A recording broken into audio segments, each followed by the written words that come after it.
Have you ever woken up, gone to turn your head, and realized that your neck felt like it was stuck in place? It's one of those moments that reminds us just how important mobility can be, especially in our later years.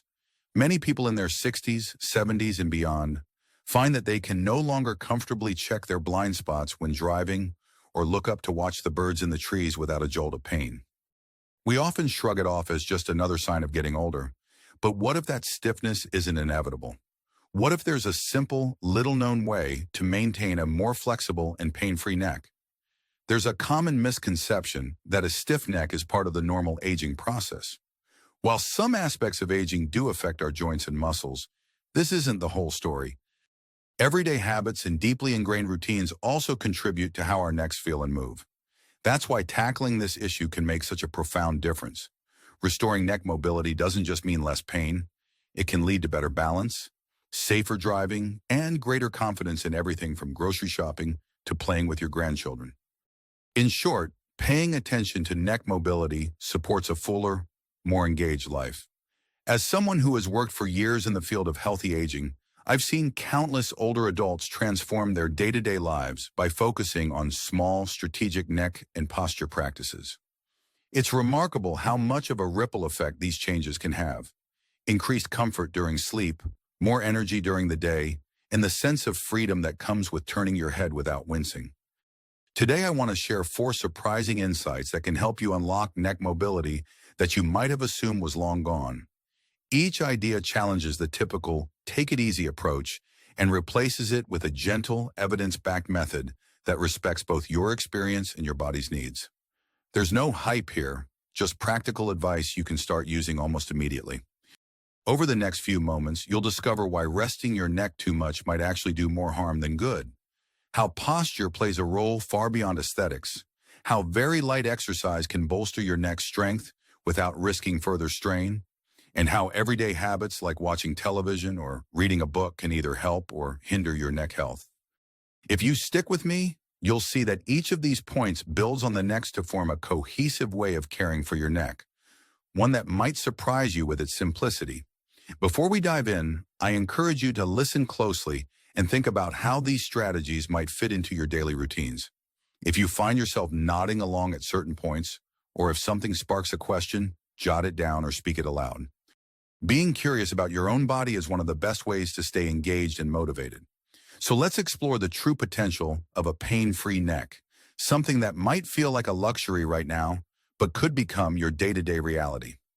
One of the most ingrained ideas about neck pain is the notion that the best approach is simply to rest and minimize movement. At first glance, it seems logical. When something hurts, you give it a break. But this mindset can be misleading. While short periods of rest might help an acute injury, consistently avoiding movement can actually exacerbate stiffness over time. Think of the neck as a set of finely tuned gears. If they never rotate, they start to lock up, leading to more discomfort when you finally do try to move. Many older adults I've worked with thought they were protecting themselves by staying still, only to find that their flexibility kept getting worse. George, who is 73, is a perfect example. After experiencing a bout of severe neck stiffness, he began resting almost all day in his recliner, careful not to twist his neck if he could avoid it. Within a few weeks, though, he noticed he couldn't turn his head as far to the right without feeling a sharp pull. Even everyday tasks became more frustrating. By trying to play it safe, he actually got stuck in a cycle that made him feel older and less capable than he truly was. Here's what the latest guidance suggests. Gradual, gentle movement is key to restoring and maintaining neck mobility. Just like any other muscle group, your neck muscles need light, consistent movement to stay healthy. One simple approach is to do easy range of motion exercises for a minute or 2 each morning.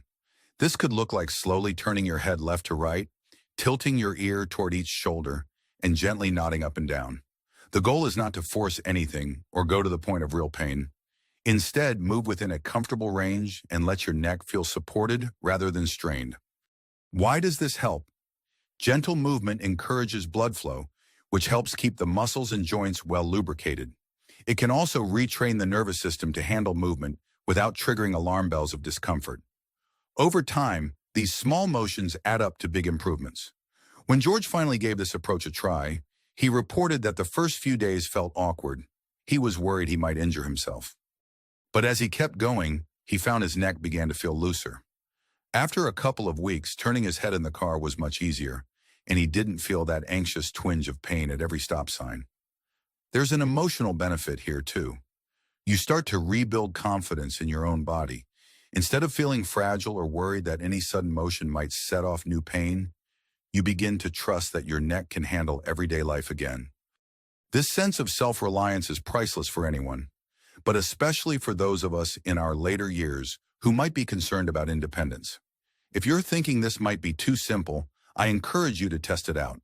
Take 1 minute right now, sit up straight and slowly turn your head side to side. Listen to the subtle cues your body gives you. Then bring your head back to center and tilt it gently left and right, as though you're trying to bring your ear to your shoulder. Notice if one side is tighter than the other. This is not a workout that demands strength. It's merely an invitation for your neck to remember how it's meant to move. If you do this once or twice a day, you might be surprised at how much better you feel after even a week or two. That nudge toward self-care leads naturally to something that often goes overlooked: posture. Most people think of posture as a purely aesthetic concern, something our parents or teachers might have nagged us about, but there's a direct relationship between posture and neck health, one that becomes increasingly important with age. It's easy to assume that posture doesn't really matter when we're just at home reading, watching TV, or chatting with friends. After all, no one's around to see us slump in a chair, right? Yet every day, the position of our spine and neck shapes how our muscles adapt. If you tend to push your head forward while reading, or let your shoulders round when sitting, you're training your neck muscles to hold that position. Over time, this creates tension and makes proper alignment increasingly difficult. A great example is Carla, who is 68 and had a habit of reading in bed with 3 pillows propped behind her neck. She always thought this was the best way to stay comfortable while diving into her favorite mystery novels. But after 15 or 20 minutes, she'd get a dull ache at the base of her skull. She chalked it up to age. What she didn't realize was that her head was being pushed into an unnatural forward tilt the entire time, straining her neck muscles. When she shifted to a single thin pillow and started reading more upright, she felt less pain and could enjoy her book for longer. From an evidence perspective, posture affects the distribution of weight along the spine. Ideally, your head should be balanced directly over your shoulders, with your shoulder blades gently retracted. This helps the neck muscles work in harmony. But modern living often encourages a head-forward posture. Think of how we look at phones, laptops, and even the TV. Gradually, the muscles along the back of the neck become overstretched and weakened, while the muscles along the front become tight. This imbalance can lead to chronic pain and reduced range of motion. So how do you improve your posture without feeling like you're constantly sitting at attention? One trick is to conduct a posture reset 2 or 3 times a day. Stand with your back against a wall, heels about an inch away from it. Press your shoulder blades, the back of your head, and your upper back gently into the wall. Let your chin tuck slightly, as if you were holding a small apple under it. Hold for 30 seconds or as long as is comfortable, then step away and try to maintain that alignment. This quick exercise helps your body understand what good posture feels like. On an emotional level, good posture radiates confidence, and confidence itself has a way of making us more willing to take part in activities we enjoy. When you feel that your neck and shoulders are supported, you're more likely to want to get outside for a walk or lean in for a hug with a grandchild. It's a subtle shift, but it can have a huge impact on how you view yourself. No longer as someone who must be overly cautious, but as someone ready to engage with the world. Here's a little check-in you can do to make sure you're on the right track.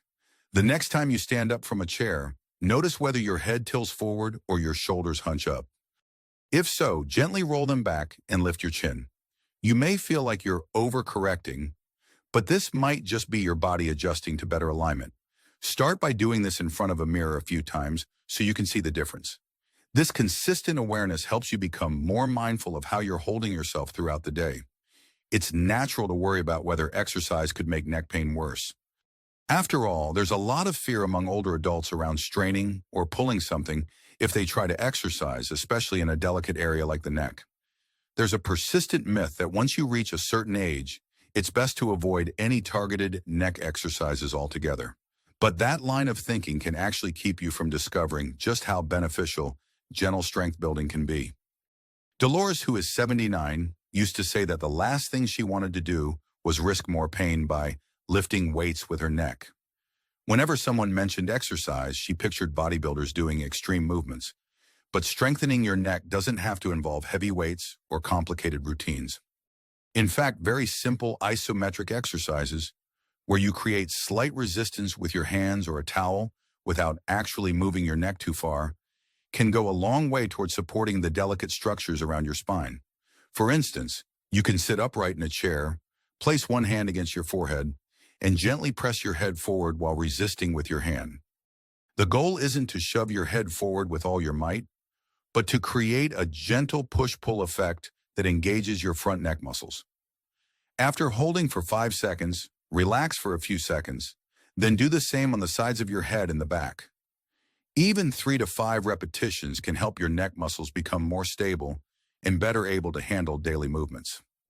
The science behind this is straightforward. As your muscles gain strength, they better support the cervical vertebrae. This reduces unnecessary strain on the discs and joints. And importantly for seniors, these exercises can help improve balance and reduce the risk of falls. You'd be surprised how many aspects of stability and orientation in space are influenced by the neck and upper spine. Dolores started doing isometric exercises every other day, working with very light resistance. She admitted it felt strange at first. She was used to thinking of exercise as something you do for your arms, legs, or core, not your neck. But within a month, she noticed she was less fatigued and less achy at the end of the day. It also improved her confidence in turning her head more fully when checking for traffic or chatting with a friend seated beside her. She went from avoiding any neck movement to feeling comfortable with slight challenges, and that shift gave her a real boost of self-assurance. A little bit of controlled, gentle exercise can pay off in ways that go beyond just avoiding pain.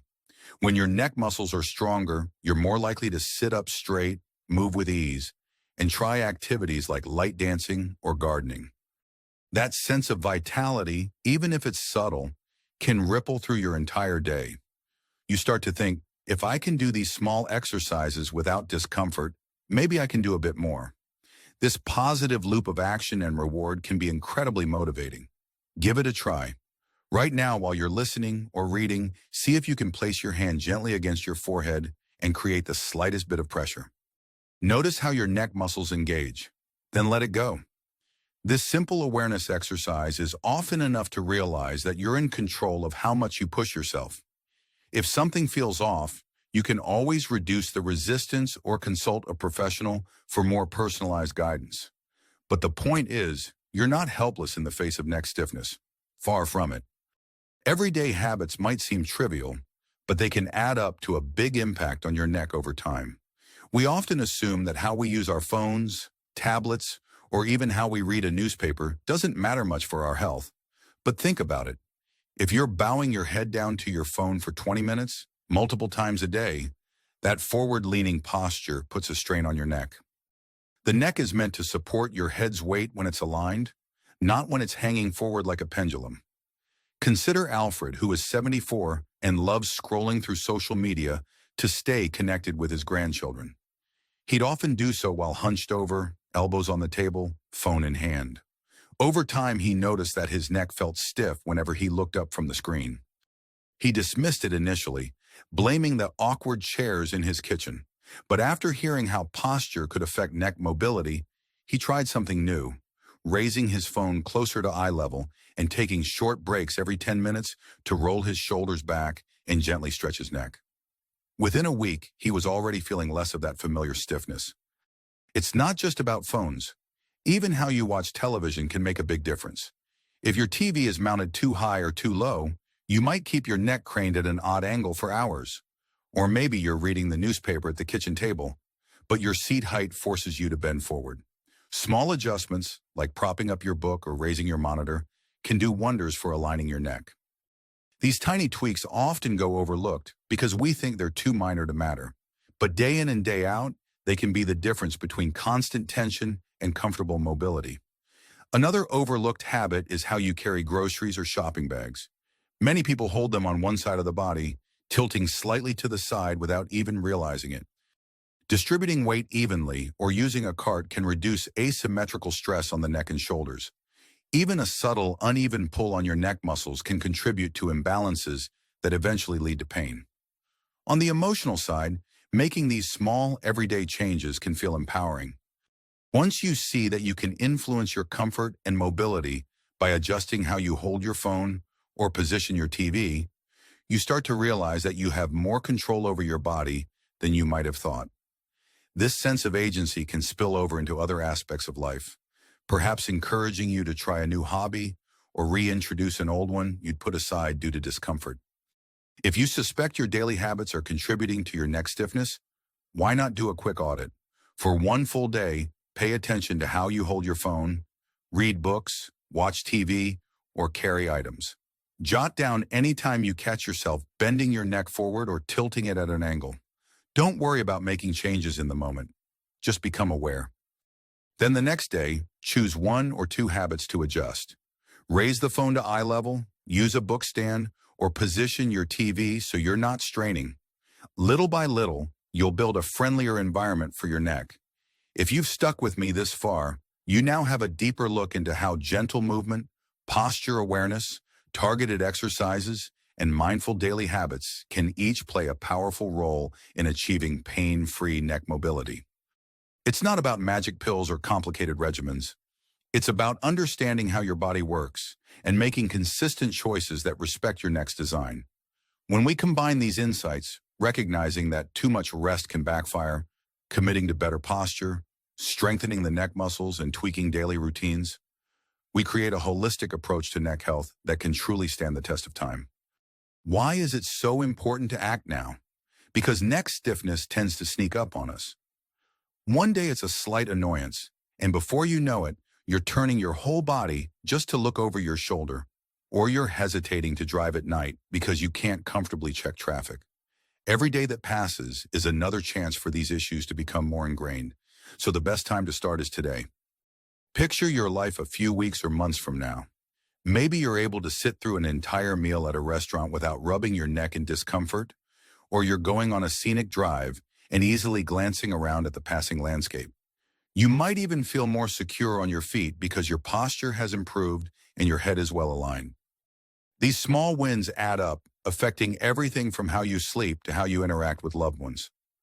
That's the transformation I hope you'll experience, and it's entirely possible with consistent attention. If you're wondering what to do next, here are some ideas. First, try incorporating a brief neck stretch routine into your morning or bedtime routine. Next, look at your favorite chair or couch and see if it supports a healthy posture. Adjust your pillow arrangement while reading or watching TV. If you have any doubts about trying isometric exercises, talk to a physical therapist or trainer who specializes in senior fitness. They can help you find the exact level of intensity that's safe and effective for you. And don't forget about those little daily habit adjustments. Keep your phone at eye level, take breaks to roll your shoulders, and distribute weight evenly when carrying bags. For those who really want to take this further, consider sharing these insights with a friend or family member. Making changes together can keep you motivated. You could even set a goal, like checking in each week to see if your neck feels more flexible or if your posture is improving. If you find success, share your story with your community, maybe a local senior center, a social media group, or at your place of worship. You never know who else might be struggling silently with the same issues. At every step, remember that your voice matters. If something doesn't feel right, consult with a healthcare professional. This is about informed decision-making, not pushing through discomfort. You deserve to enjoy your later years with as much vitality and comfort as possible. The road to a pain-free neck might not be a straight line. There can be ups and downs. But each small effort helps you reclaim a bit more independence and joy. Ultimately, your body has carried you through countless life experiences. You've earned the right to move comfortably and look around at the world in awe, without being held back by an aching neck. By applying even a few of the strategies we've discussed, you can open the door to a more confident, flexible future. You have the wisdom to choose what feels best for you and the power to implement it at your own pace. Here's to embracing that freedom, one gentle stretch at a time. Now that you've discovered these strategies, what will you do with them? Whether you start by making tiny posture adjustments, adding a 2-minute neck stretch to your morning routine, or talking with a healthcare provider about strengthening exercises, the important part is to take action. If this conversation has sparked any insights or questions, keep that curiosity alive. Share it with someone you know who might benefit. And consider diving deeper by seeking out additional resources or guidance. Whatever keeps you moving in the right direction. The path to better neck mobility is well within your reach, and there's no better time than now to begin.